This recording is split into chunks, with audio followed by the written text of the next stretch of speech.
I am Hayden Panettiere, and we are here at the studio recording Until Dawn. My name is Rami Malek, and I played Josh. My name is Megan Martin. My name is Brett Dalton. My name is Antonella Lentini, and I played Hannah and Beth. My name is Jordan Fisher, and I play the character Matthew, Matt for short. I'm Nicole Bloom, and I play Emily in the game. My name is Noah Fleiss. I am Galadriel Steinman, and I play Ashley. So Until Dawn is the story of 8 teenagers who revisit this cabin in the woods about a year later after a really traumatic experience where I've lost 2 of my sisters, so coming to kind of get some closure in that respect.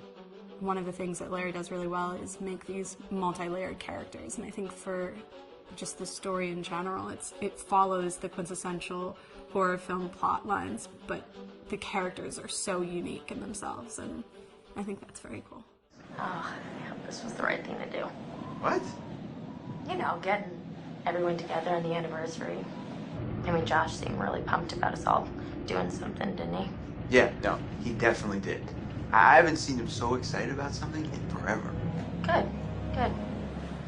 Sam and I have a few things in common, such as being huge lovers of animals, and she's a huge animal lover. She's vegan. She is a pacifist. I'm not quite sure if I'm gonna go as far as saying that I'm a pacifist, but she's spunky and cool. I know that she, I think, is made fun of a little bit by the rest of them who think that her morals and her beliefs in that area are a little ridiculous and they don't agree with them, but she doesn't care. It doesn't stop her from being herself, and that's something that I hope I have in common with her.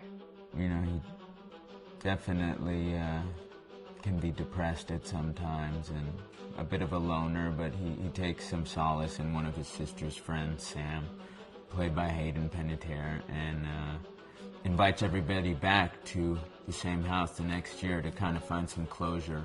Jessica she has a whole lot of personality. She is definitely the sort of mean girl character that, you know, at school she knows she's pretty, she knows that boys like her, and she's gonna use it to her advantage.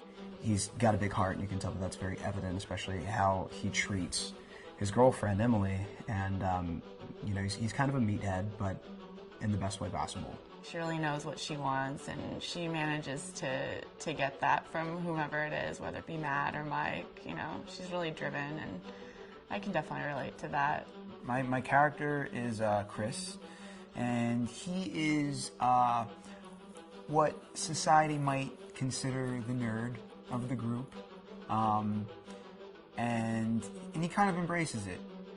Ashley she's a little more serious than some of the other girls. She's definitely very intelligent and thoughtful. She kind of looks at the whole big picture of things. She's not quite as geeky as Chris, but they connect in a lot of ways. Mike is like big guy on campus. He's the class president who has some charm and has brain. And I don't know, people seem to like Mike. He gets away with a lot, though. He can be kind of jerky. The fact that he really just kind of wants everyone to be happy. I mean, he's a people pleaser, and I can definitely attest to being, that guy. I'm always the friend that wants everybody to be happy and wants everybody to be taken care of, and that's definitely Matt. But also, like, this character is just so fun. I rarely get to play the bitch, and so it was really fun to do that. The spirit of things, seriously, what's wrong with you? I'm just trying to lighten the mood, Em. Don't be like that. Like what? The way you're being. You always get like this. I just think this is just the coolest thing to be a part of, and I just think it's going to take the world by storm. I really do. I think this genre is the wave of the future, and I think that once people see the potential behind it, of getting to interact with the drama that you're witnessing unfold in such a realistic way, that this is how entertainment's going to be from now on.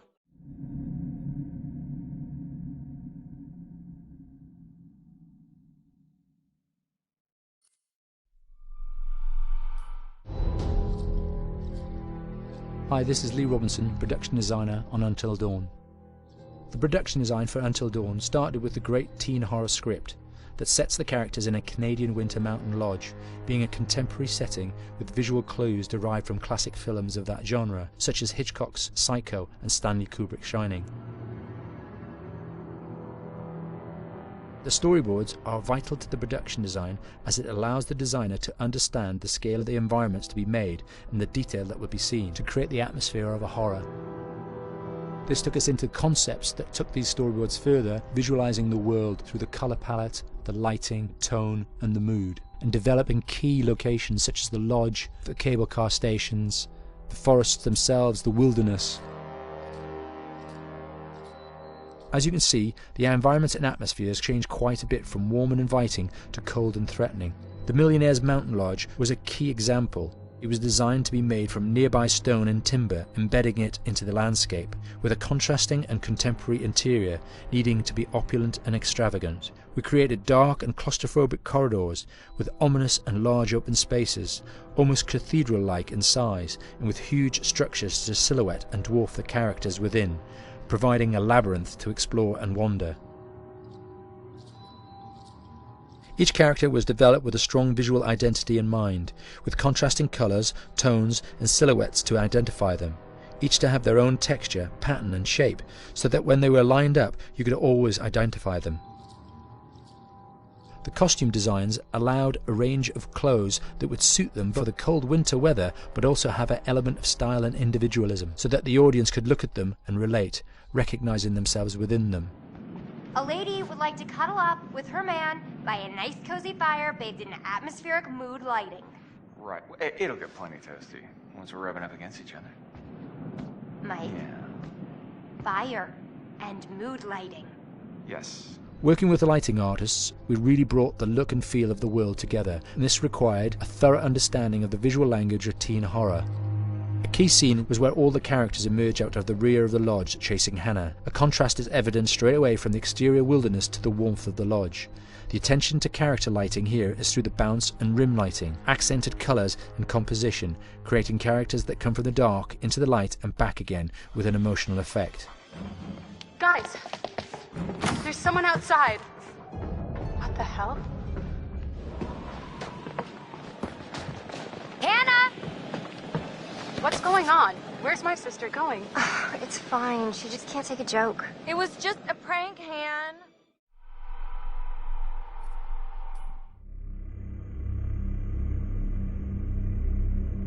Until Dawn is a game that's full of horror, and one of the things we decided to do early on was to take a scientific approach to how scary it was. So we did experiments on people and we measured their responses to the game. We've created a test area. It's as close to a home setup as we can get it. We've recruited ordinary people to play the game and we've left them to play it on their own. You're turning the light off.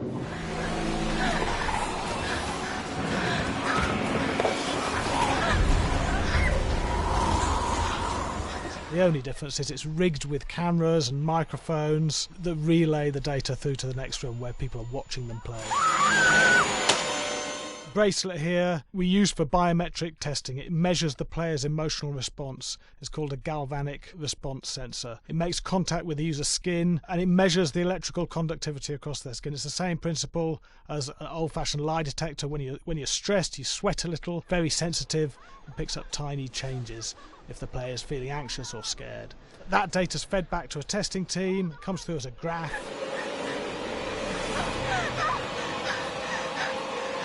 I'm sorry.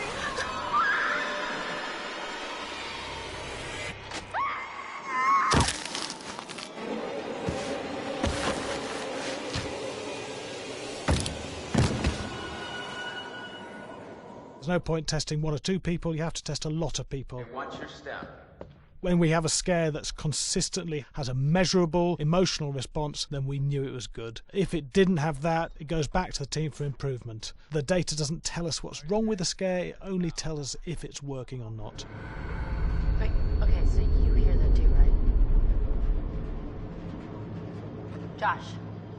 Here we have a chapter relatively early in the game. Weirdly regular. Nothing regular about it. We have to create tension and anxiety in the player so they are ready to receive the scare.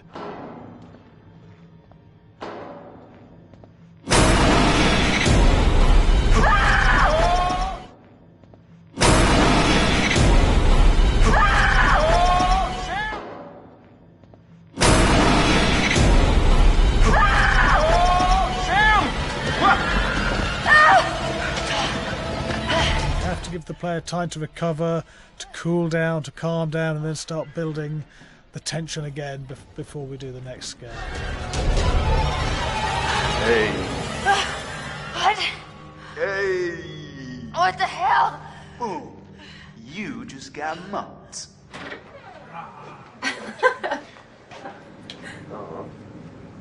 Yeah, I have such an adrenaline high from that game. There's two things we found. One is we could look at the scares, analyse if our expected scares were working effectively. Were people shrieking and covering their hands, or were they getting an emotional response from it? And being scientific about it means that we strip out people's opinions about whether things are working or not. We've got data, and we look at the data. If it's working, we're happy with it. Really scary. Bit scared and wanting to get away. I actually be maybe a bit scared to play it on my own, but in a room with the lights on, yeah, with some other people as well, yeah, maybe. But because I'm a scaredy cat, I would play with someone in the room. And the lights on. It was one of the scariest games I've played in a long while.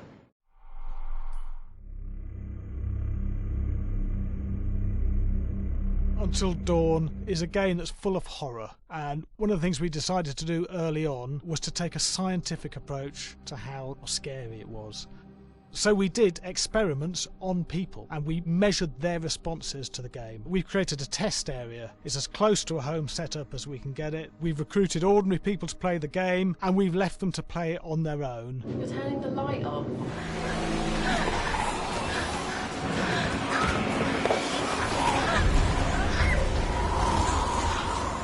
The only difference is it's rigged with cameras and microphones that relay the data through to the next room where people are watching them play. Bracelet here we use for biometric testing. It measures the player's emotional response. It's called a galvanic response sensor. It makes contact with the user's skin and it measures the electrical conductivity across their skin. It's the same principle as an old-fashioned lie detector. When you're stressed, you sweat a little, very sensitive, and picks up tiny changes if the player is feeling anxious or scared. That data's fed back to a testing team, comes through as a graph.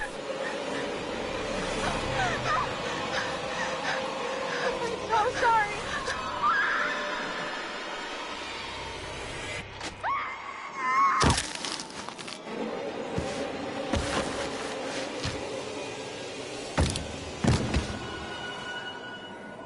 There's no point testing one or two people, you have to test a lot of people. What's your step? When we have a scare that's consistently has a measurable emotional response, then we knew it was good. If it didn't have that, it goes back to the team for improvement. The data doesn't tell us what's wrong with the scare, it only tells us if it's working or not. Wait, okay, so you hear that too, right? Josh. Here we have a chapter relatively early in the game. Weirdly regular.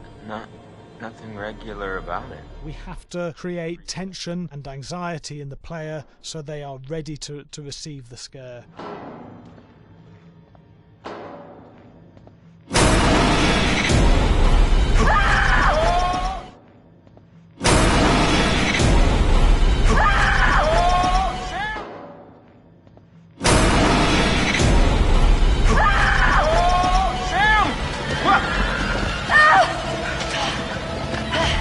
Give the player time to recover, to cool down, to calm down, and then start building the tension again before we do the next scare.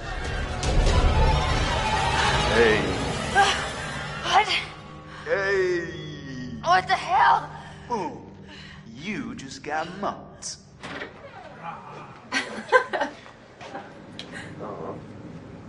Yeah, I have such an adrenaline high from that game. There's two things we found. One is we could look at the scares, analyse if our expected scares were working effectively. Were people shrieking and covering their hands, or were they getting an emotional response from it? And being scientific about it means that we strip out people's opinions about whether things are working or not. We've got data, and we look at the data. If it's working, we're happy with it. Really scary. Bit scared and wanting to get away. Hi, Larry. Hey, Graham. Hi, my name is Graham Resnick. I'm a filmmaker, writer, director, sound designer, and I started working with Larry Fessenden about 10, 15 years ago through my friend Ty West, who I grew up with, and have done a lot of sound design with on his films. And he was producing Ty's films at the time, and Ty introduced me to Larry. Larry produced my first feature, and we've written together on several projects. My name is Larry Fessenden. I'm a filmmaker. I run Glass Eye Pix, which is an independent production company out of New York. We make indie movies, a lot of scary movies as well. And I got a call to audition to write this video game. And I called my pal Graham Resnick because Graham is a gamer. And while I thought I could offer something to the idea of writing this multi-branching story, I knew that I would want Graham's expertise as a lover of gameplay, since I guess games were started. So and just as a lover. And as a lover, yes. Which is why there's so many sex jokes in the game. There was one Italian website that did say the Larry that's Fessenden and right. Graham Resnick, the two lovers behind Until Dawn. Come here. Maybe I know how to handle you too. I am definitely ready to be handled. So I wanted Graham by my side. Yeah, and we got the gig, and it's been an amazing ride. Oh, hell yeah. Oh my god. She's taking her shirt off. What? Oh my god! Matt, what are you doing here?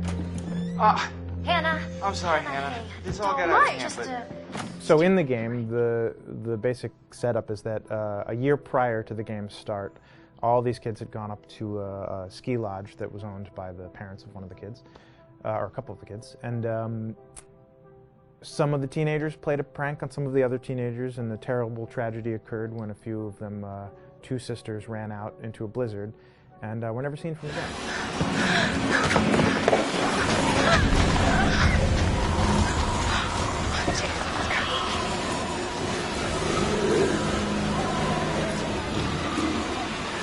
So now, a year later, this is kind of torn apart, this group of friends. They've gone through some trials and tribulations in the past year. The brother of the two girls has had a lot of psychological issues, and to kind of help him cope and help them all get over it, they all returned to the lodge a year later, back up on the mountain. And the idea is to get over it, but... the healing does not begin. Yeah, and these kids are all trying to find themselves. They've been through a trauma, but in general, they're just teenagers trying to figure out who they are. So they're all kind of falling into the patterns, the stereotypes, the characters they see on TV and in the movies. I think we were very interested in taking genre tropes and kind of making them sort of refresh them.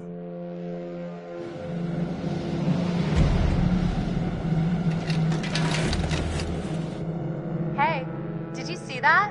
Dad said it'd just be us this weekend. We're familiar with how slasher movies work. Most people have seen some horror movies, and we have established notions and preconceptions about the roles of the players in horror movies and how they talk and how they get killed and how they have sex. And to bring you into the game that way and then subvert a lot of those expectations was kind of our goal. They're haunted by some incident that happened in their past, which I think you pretty much figure out that that's going to have a role in their interaction. Yeah, so I think what was fun was we take some sort of stock characters and we try to give them some shape, but at least at the beginning they're recognizable in the way of groups of friends. There's, the jock and the bitchy girl and the rivalries between everyone. And oh my gosh, and really fun characters too. Like we just had so much fun living in the minds of these characters through writing the script. What do you think? Jesus! It was fun. I think we were looking to get that kind of banter that you see both in movies, but also that you absolutely have with friends, and sort of those inside jokes. And of course, as writers and as friends ourselves, we sort of developed little tracks, and we try to give the characters that kind of vibe.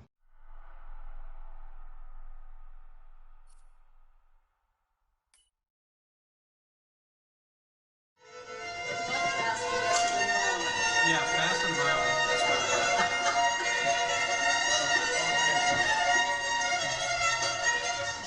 All right, from the top.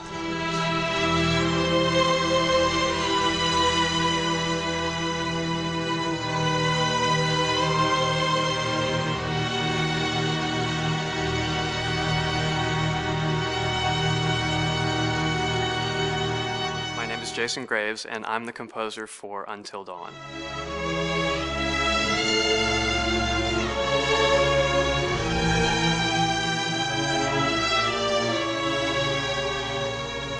I've been involved with Until Dawn for about a year now. Originally, I was contacted by Barney Pratt, the audio director. I think that had something to do with my lineage of horror games, and hopefully not the fact that my last name is Graves, although a lot of people seem to associate my name with scary music.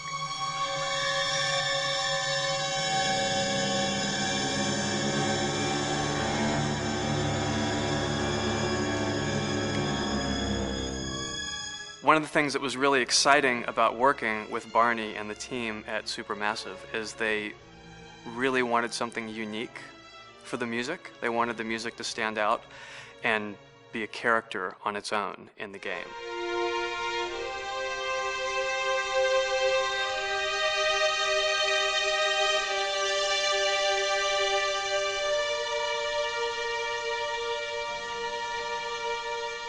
When I'm first starting on a new score, and it doesn't matter if it's film, television, or games, I always end up going to the main theme.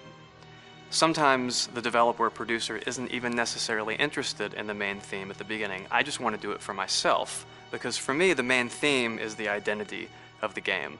It establishes the mood, the atmosphere, and the character of the music, and how it's going to be playing in the background. And that's what we did with Until Dawn. That was actually my demo pitch to Supermassive Games. I put a main theme together, recorded all the instruments at my studio, and sent it to them. And they liked it. We actually ended up recording that exact theme, all the instruments and everything, live here at Ocean Way, probably 9 months ago. And that's what we've been using in all the demos for the game, and that's the final version of the theme that is the main theme that you'll hear on the menus and in some key pieces of gameplay.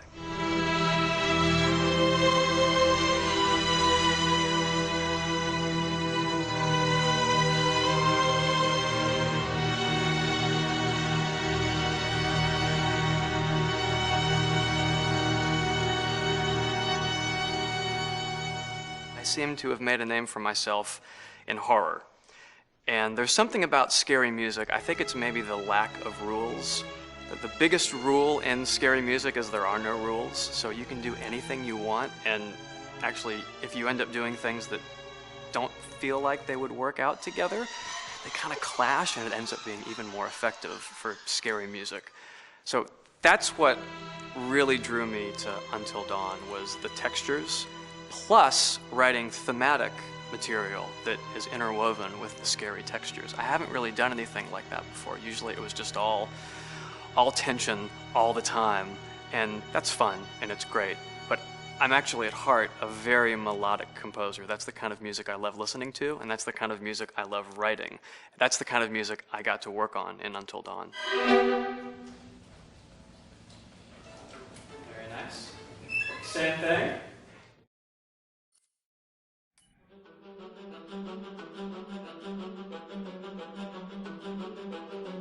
My name is Will Biles, Executive Creative Director of Until Dawn.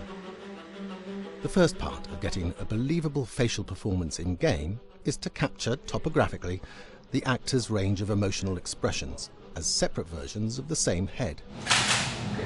Every tiny nuance gets digitized and merged, effectively creating a model that can recreate every facial movement that the actor makes. Once the topography has been recorded, the actor's performance itself can be captured by using a predetermined set of marker points, drawn precisely on the face, and a high-def helmet cam, wirelessly linked to capture devices. The camera is the small box where it looks like the microphone should be. Outro Sam. Mark. It records in high def the movement of the dots throughout the performance that will drive the expressions captured earlier.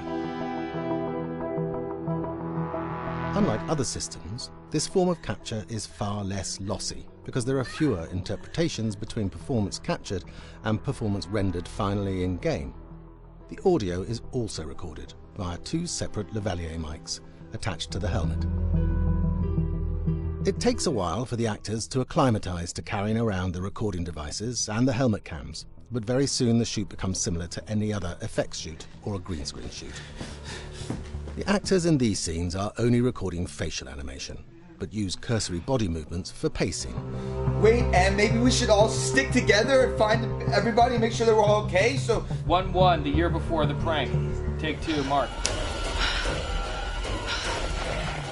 Other than the other actors, they have to use their imagination for everything and everywhere that they are supposed to be seeing and feeling. Idiot!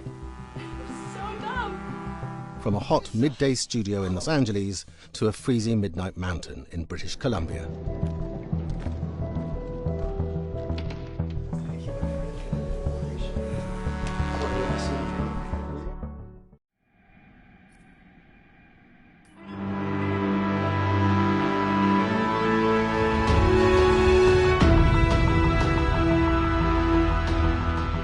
Until Dawn has a dynamic, ever-changing story, the facial performances and the body performances are recorded separately, with different systems.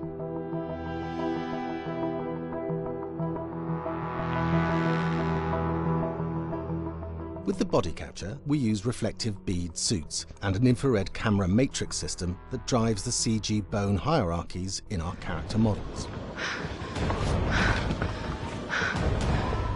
These performances cover everything from character locomotion, scene-specific performances and stunt work, most of which was recorded at studios in Pinewood and Shepperton, near London. Hannah! Hello? Combining all the elements seamlessly in the final game becomes a formidable editing and logistical task. Every variation, both physical and emotional, must be combined in these multi-edits. Scaffolding props have to stand in for the sets, because the hundreds of infrared cameras have to be able to see all of the reflective beads on the actor.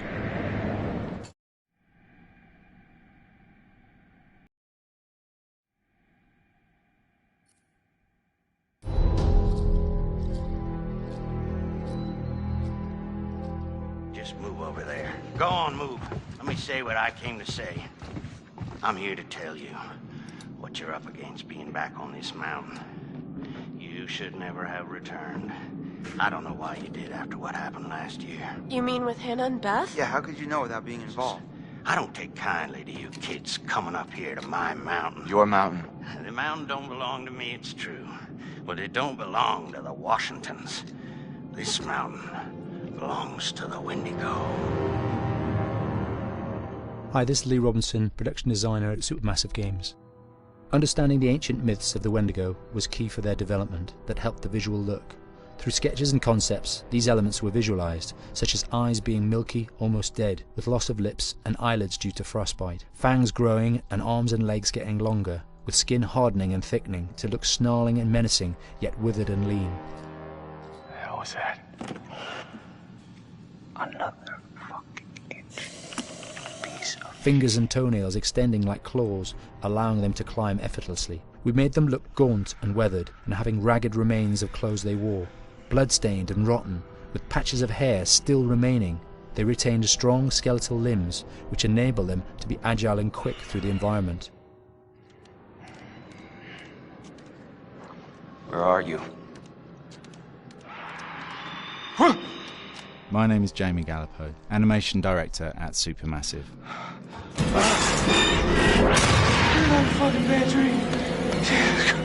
The overall direction on the creature was to be very strong, to be extremely fast. We wanted a spider-like movement to the creature. 1 minute scampering to leaping and then crawling, almost instantaneous.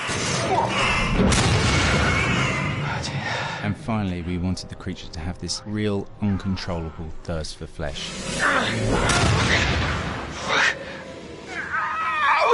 From a sound design perspective, the Wendigo is a real challenge. For the main vocalisations of the Wendigo, we used our own vocalisations, various different animals from the exotic to the farmyard, various plugins and processes to gel these sounds together and keep a human resonance behind that voice, telling the backstory of the Wendigo.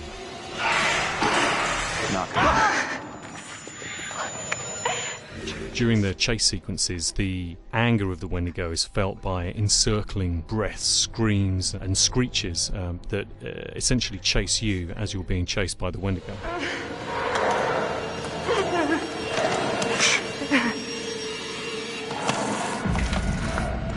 We would layer them up in a multitude of layers, sometimes 15, 20 sounds playing at the same time, to build up the vocalizations for this fearsome creature which is always in attack mode, hyperactive and chasing you throughout the game.